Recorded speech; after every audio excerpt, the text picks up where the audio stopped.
Hi, Estelden here. Ubisoft Forward was a couple of weeks ago now, and I think the dust has settled. We can finally take a bit of an objective look now that the excitement's all worn off. I wasn't that impressed. Ubisoft kind of promised not that long ago when Breakpoint came out that they were going to really revamp their lineup. They were going to take a really good look at what they're doing and really hit the ground running once we got into their next selection of games. I really didn't see that at all. We just saw more of the same. They're ripping off a few more things. They're trying to copy the latest trends. I don't think it's really working. I think they had an opportunity here to really start again, win a lot of goodwill with gamers who gave up around the time things like Unity, Assassin's Creed Syndicate came out, when things were really just bog ordinary, bog standard, and I don't think they've really released a really revolutionary game for a long time, which is pretty sad because I haven't always disliked the Ubisoft games. I think Assassin's Creed 2, when it came out, it actually really pushed things forward and it was a really good platform to build off. Where they fucked things up is that was like their peak. That's where they thought, right, we've nailed the formula, let's just settle on this and we can keep just churning out the same old rubbish time and time again. Let's put the skin on Far Cry. Let's try and rip off GTA with Watch Dogs, and that's all they've really been doing. Looking at Ubisoft now, I think obviously the real benchmark title that they were trying to kind of lead off of was, of course, Assassin's Creed Valhalla. And the Assassin's Creed series, I don't think it's really had any identity for a long time. A lot of people say the first game's outdated, and yeah, look, the gameplay and everything, it's not a great game to revisit, but what it does do is it actually nails the feeling of being an assassin, and the mystery aspect and the core themes are actually really, really good. When you compare it now to games like, whether it's like Origins or even Black Flag or any of those middle-of-the-road ones, they feel like they've just got like a skin and an idea of having a gameplay loop, and they just kind of build things around it, and it's not very good at all. For example, Black Flag is really popular in its own right, but people just wanted a pirate sim. No one was really getting into that game and absolutely loving it, and then sort of feeling positive about the Assassin's Creed aspect. People just wanted to get rid of all that, give us something else, and then they came up with Skull and Bones. They're trying to turn that into a live service, and they're not really giving us the things that we wanted, that we enjoyed from Black Flag. We don't want a live service where we just go around fighting ships and doing ship battles and stuff like that. We want the full pirate experience, what we kind of wanted from Sea and Thieves, but I think a lot of us didn't really get, where you're going out and doing these quests and there's all these different things to do and really great content. We wanted that from the Black Flag experience, but then expanded, and that's not what they're really doing. And now Skull and Bones has been delayed.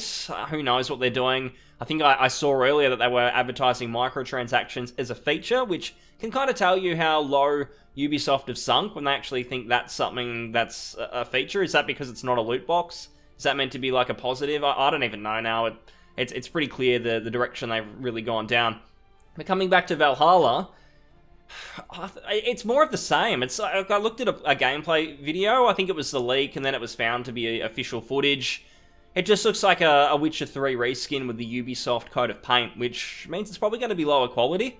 If you like the other games, like Origins and you like Odyssey, you're probably just happy with kind of anything that's a decent single-player game with some RPG stuff. That's really the only people they're going to be winning over there who aren't already completely invested in Assassin's Creed are just going to be happy with any shit they dish out. That's what I saw there. I didn't see what was kind of promised when Breakpoint came out and they said, right, we're going to reboot everything, we're going to really take a hard look. That's not what's happening here at all. It's just the same old stuff, and the way they marketed it and looking at the gameplay footage, you can tell this has been in development already, and they're not really changing their plans. So I'm expecting more of the same. I think if it sells poorly or the reception's just like, we've had a fucking enough, maybe then something will happen, but they're not going to really do anything until the core series kind of hit them on the dollar end. So I'm sure that Ghost Recon, that'll have a reboot of some sort, but they're not going to touch their other franchises until things really start to hurt. Where things get a little bit more pathetic, I would think, is Far Cry 6. And again, and this is a core theme that's happening with all the Ubisoft games, is that they just don't have any identity. What they feel like, and I've been thinking about this, they're a bit like, let's say a young guy goes and buys his first car, so it's a nice bomb, it's a $500 car, and then he starts spruiking it up with his savings, so he buys all of these little add-ons and accessories to mod it up and make it look really cool on the street. But if a knowledgeable mechanic goes and takes a look at the car, he can say, right, I can see all this stuff you're doing, but the car at the end of the day is a piece of shit. That is what Ubisoft games are like. Every game's got a shiny coat of paint, the marketing's spectacular, everything looks cool, and you want to go and buy the deluxe edition with all the action figures and all the bonus pre-order stuff. But if you take a good hard look at the actual design, the gameplay loops, nothing's changed. Like, this is still a 2004 model or whatever they've been doing. Far Cry 6 is certainly no different. We haven't seen any gameplay, but I think the fact that we haven't is really it really shows that they're not doing anything spectacular here.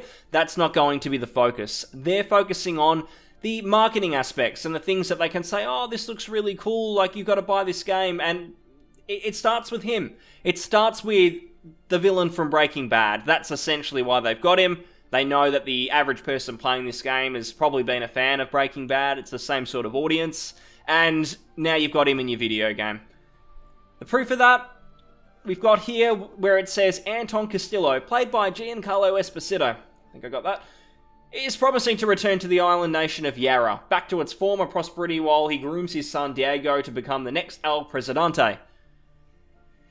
How many games do you play where they're advertising the actor who plays the character? I think I've very, very rarely seen that at all. So they've got him all over the marketing. That's the big push. Anyone excited who's talking about it, going, "Oh, cool! We get to see him. We've got Gus from Breaking Bad." That is all this is. They're hoping to get their pre-orders purely on this. It's not about the gameplay. They haven't got revolutionary stuff that they're going to be doing. I mean, they're moving to the Xbox Series X. They've got the PS5. They've got all of these new resources and potential tools to take advantage of now. We're not stuck on the 2014 consoles anymore, where we're in the next generation. But they're not going to be doing any of that. They're just going to focus on Gus from Breaking Bad. And that really tells me that Ubisoft they don't care about making a quality game anymore. It's really just the sales and marketing people who have really taken over things, and they push the games. They probably even sit down at a conference table before any of these games start development. And I can say for myself, having done different sales jobs for a long time, I stay far away from the games industry because I actually love games and I don't want to interfere with them. But the teams that are actually coming up with these games, I really don't think they're game designers. I think that they sit down and they have a big little conference together and they say, right, how do we get people to buy a game? Is it the game design? Is it the really awesome features and content that we're going to put in? No, that's secondary. We're going to sit here and come up with a plan, how to get pre-order bonuses. Let's get a celebrity, let's put him on there, let's make that like the grand thing. Assassin's Creed, right, people really like Witcher at the moment, they really like those sorts of games, let's reskin that, let's make that the focus. Team, get to work. That's basically what I feel like they're doing, and Watch Dogs is no different.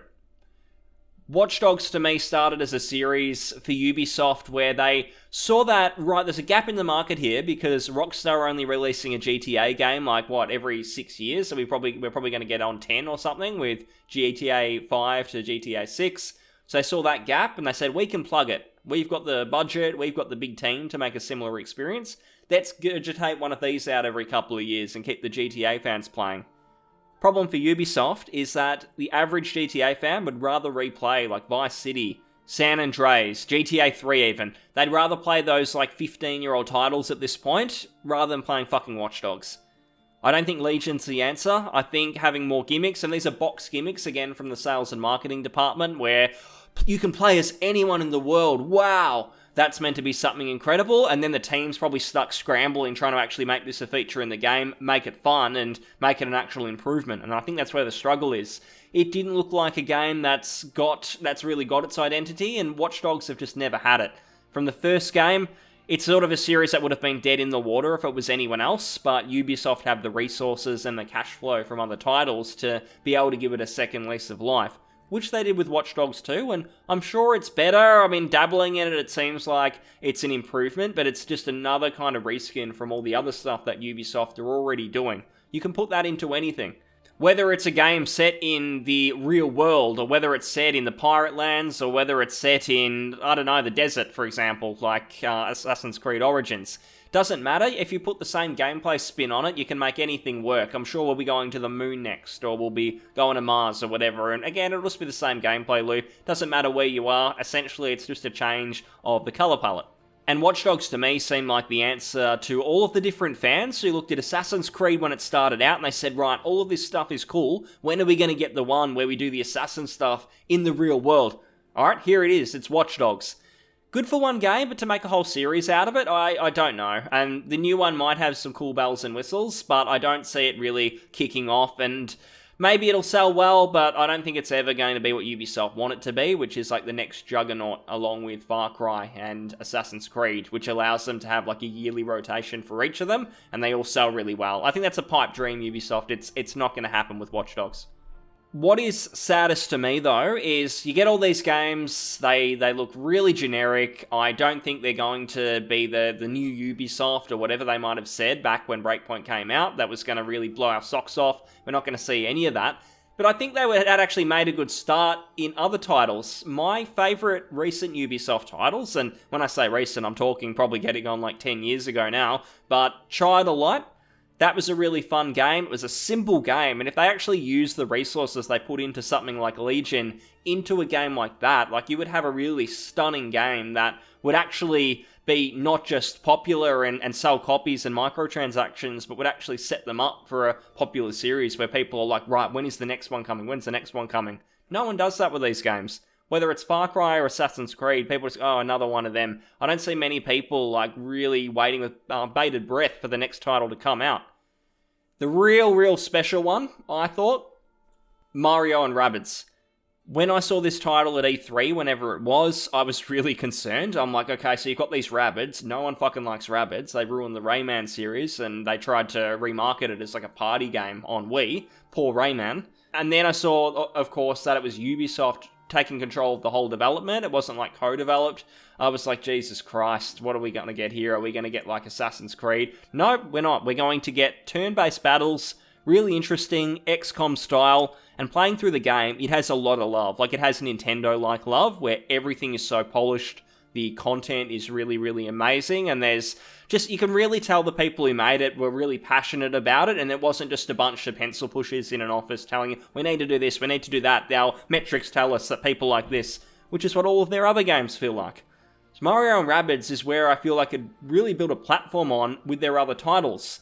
Unfortunately, it seemed like a one-off. It seemed like Nintendo were the ones who were calling the shots in terms of what was allowed, what wasn't, and it meant that Ubisoft and the developers had to actually make something of some sort of quality. They couldn't just do a reskin. This had to actually be like a pretty special game, especially if they were going to make titles in the future for Nintendo. So, this has been out for a few years now. I've seen no evidence that this game has had an influence on Ubisoft's work. It seems to just be something separate, and I feel sorry for the team if they made this and then they were like, right, now it's time for you guys to get onto Skull and Bones or the next Assassin's Creed. We need you working on this. It'd be a pretty sad reality to go from working on Mario to the next generic Valhalla or whatever it might be. I see a lot of people, especially online, when I've criticised a lot of these games, like the Far Cries and the Assassin's Creed in their current day, a lot of people might say to me, right, you're 26 years old, the only reason you don't like these is because you're a boomer or something and you just don't understand and don't know what the kids want. But I just don't agree with that at all. I think it's more the fact that the game companies know that they can market something specifically to the younger people playing these titles, and they're just going to gobble it up, and they're going to really like it. Whereas back in maybe the 90s, late 90s, early 2000s, gaming just wasn't that big. The marketing budgets weren't there, and it was really just smaller studios making something they were passionate about, and people like myself just happened to like them and pick them up. They certainly weren't a popular interest back then. There was not the phenomenons of things like Fortnite that we have now, or even Call of Duty. I mean, back when Call of Duty 1 came out, that was just a real niche title that I got introduced because I had a friend who really liked World of War history, and he got me into it. No one else had heard of it. A few years later, it takes off, and it's like the next big thing, and everyone's shooting helicopters, and missiles are coming down, flying all around, and suddenly it just goes crazy. So it's interesting to see how gaming's changed. I think it's more the fact that there's two sides. There's the side that the gaming industry wants it to be, which is just commercial titles, bells and whistles, spending a lot of real money when you've already purchased the game, deluxe editions, all of that. It's all like a big cinematic Hollywood kind of thing. And then there's the side of people who just want it to be like it actually was, which was just passionate people making games that they were really, really passionate about. And that's what's really been missing from AAA, and fighting back against it is the only way that the other smaller titles like Mario and Rabbids are actually going to get made. As long as they sell, as long as that audience is there, companies will fall back on them. We've seen it from Activision. They funded Sekiro. Lots of people picked it up and loved it. It was a real safe bet. It's got a dedicated audience. It's not like the audience of things like Assassin's Creed or Ghost Recon or whatever it might be now, where it really depends on the entry, whether as people will buy the next one. So if you make a crap entry, people are just going to disappear. With something like Dark Souls 2, yeah, look, people didn't think it was the best game ever, but it had the brand loyalty there where people know, right, we know the director of the first one is making the third one, so we're all going to pick that up. People don't have that sort of level of, I guess the level of research and investment in these kinds of series compared to something like a Dark Souls. So the key, I think, for Ubisoft going forward, if this next lot of games doesn't sell as well as they think they do, then I think they're going to actually need to take that step back for real this time. Not just talk, not just PR, so they can take a bit of a break after Breakpoint and essentially just use it for PR reasons and then go back to doing what they've been doing for the last 10 years anyway. I want to see them do what they do best, take influence from the smaller games, make a sequel to Rayman Legends for fuck's sake. That's actually like a really, really good platformer. Hopefully, they can get some identity into these games so people are actually excited for the next one. Thanks for listening, guys, and if you enjoyed the video, please like and subscribe, leave a comment, and I'll see you on the next one. Thanks a lot.